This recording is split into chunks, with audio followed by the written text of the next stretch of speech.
John, what was the most exciting part of your job?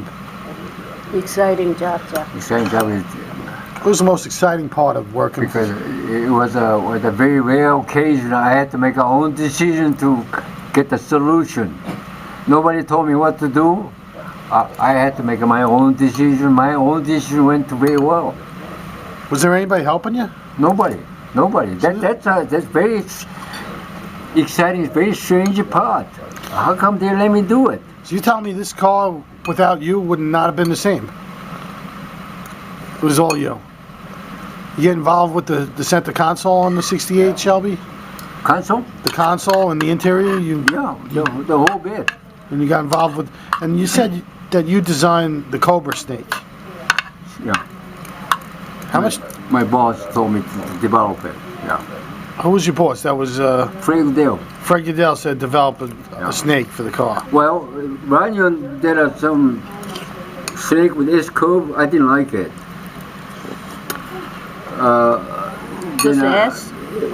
Letter S, kind of Cobra. It doesn't. I might have some place. I don't know. But anyway, then my boss told me develop this new snake. So I went to work. I got some material to show you. So, because Circle, AC Cobra version of Cobra was already existing, so I didn't have to worry about that. That's already done. So, new one I did. Did you remember the California Special at all? California Special. What's the difference between California Special? Well, the California Special, they didn't make it in Ionia. They just made the parts. Well, basically, we sold the parts to Ford Motor Company, the fiberglass deck lids and the fiberglass side scoops, and the California Special also had Zeus fasteners on the hood, but it was in a metal hood. It wasn't in a fiberglass hood. And I know you had to have a big influence in the fiberglass. I remember you used the metal hood for a while at the beginning. Yeah, and then just a little juice pin. The hole was in the front. On the 68 Shelby, that the hood had the vents, and it also sort of looked like an Oldsmobile 442 hood. Did you have any involvement in the Oldsmobile hood? No. Do you know that they took your ideas then? I don't recall. Well, it's very simple. I know A.O. Smith was put together some Oldsmobile too at that time. I remember that. They sort of copied your ideas. Well, I don't know. I don't know. They're very similar. But the remarkable thing. What do you mean? They're very similar on the 60. I never told anybody this. When you look at 1970 Dodge Charger, front grill, they really look like front grill of the 69 Shelby Cobra. You know why? Why? I went to work for the Chrysler. That was my assignment. Did you know I designed the Daytona 500, Daytona high wing Dodge? Were you familiar with creative industry at all? Remember Dodge had a nose is kind of a little bullet shape. Yeah, that was the Daytona. The race. That's what Richard Petty drove. That's my creation. Chrysler was so overwhelmed they found the guy who used to work for the Cal Shelby. They want to do a lot of high performance product. They got me.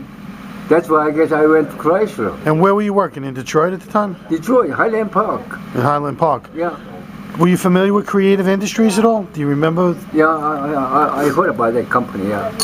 Because Carcraft, creative industry. Yeah. Yeah, because Lynn Griffin came from Creative Industries. Is that right? Yeah, because Mr. Mitchell owned 1/3 of Creative Industries, and you mean James, Mr. Mitchell? Mr. Mitchell owned 1/3 of Creative Industries. Oh, wow. And then Lynn Griffin came to A.O. Smith Ionia because Mr. Mitchell asked him to go. Oh, Lynn was actually a personal friend of the Mitchell family. wow, that's what happened. Yeah, Lynn was actually a very rich boy. I don't know if you ever knew that. No. I kind of... I met his mother, and we used to watching TV together. That was our kind of Well, good time. I've been talking to Lynn for many, many years, and I figured out that Lynn came from a pretty wealthy family. His grandmother bought him all his Packards, and he wasn't able to bring them home, and his grandmother hid him in her garage. And he had 4 Packards in like high school. You said Packards. Well, Yeah. him and I went to Kalamazoo from Ionia. Him and I brought that car to 1945 or 47 Packard. Beautiful car.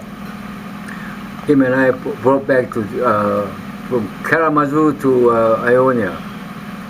Yeah. Is there anybody in the whole design business that you looked up to, or was this all created on your own? My own. That's a very strange part. Nobody. Nobody. You just... Nobody. Because you're part of the muscle car revolution. In 1967 is when we went to big blocks and we went to high performance. I did not know all this stuff happening. I just so busy with do my thing, you know. It just happened. You just created a legend all by yourself then. So you were the designer, and then there were a couple of draftsmen underneath you drafting up your stories. Except you probably heard the name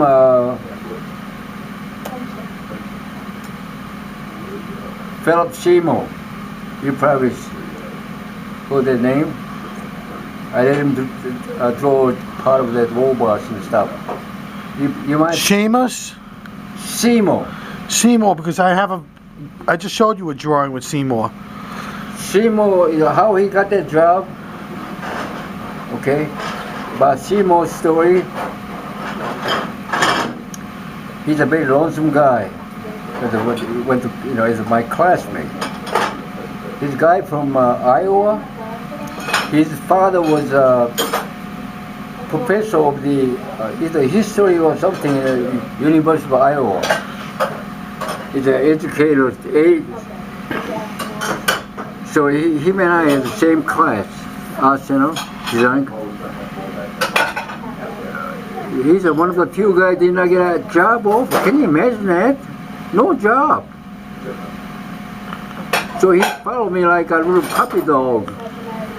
I feel sorry about him, you know. Well, him and I got along real well. So I told my boss, Fred Goodell, is there any way you could allow this guy a job here? You know, after went through that college and the guy has no job, not yet. He told me, "Goddamn, John, I just hired you. What do you mean by bring another guy in?" He says, "If you don't careful, my experience, you know, someday he might up against you. You're gonna become your rival." I said, "Well, I don't think he's that kind of guy, you know, just to get my job." So he came in. He worked for the Shelby too, but he knows, you know, I'm older than him, and I was almost dominated everything. He's a very kind of very quiet guy, very quiet. And this guy, can you imagine that? Follow me to Tankatoy too. I gave my job in Tankatoy.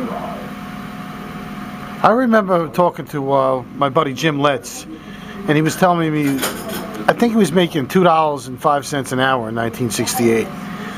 Do you remember how much money you were making in 1968? What do you mean by $2.60 an hour? $2.05 an hour? Was that that's how much? Here's an hourly rate. You weren't paid by the hour. You were paid a salary, right? I got salary, but at that time, when I was in college, the minimum wage was $1.25. $1.25 minimum wage. I was making a $3.75 per hour for union wage as a mechanic. You know, I was working as a mechanic. truck shop.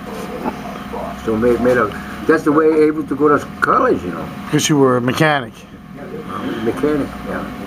That's my advantage. I had a nuts and bolt background. Really helped. That's why Mr. Goodell picked me. You got a nuts and bolt background as well? Yes, I do. Were you self-taught as a mechanic? Hmm? Were you self-taught? Yeah, I was self-taught. And U.S. Army, remember? Yeah, the U.S. Army. You were the Korean guy in the United States Army. I was the youngest Army United States Army contract ever. I was 20 years old. And you actually took apart motors and rebuilt them? Yeah, and we did a truck shop, maintenance shop. I hired a whole bunch of Korean mechanic. I was the man in charge. And then later, they gave me a business. The officer said, my commanding officer said that, you know, John, you know, I know show you how to make money. You become head of the business. You're the owner. When you do this all the job successfully, I'm gonna pay you as a contractor. Wow.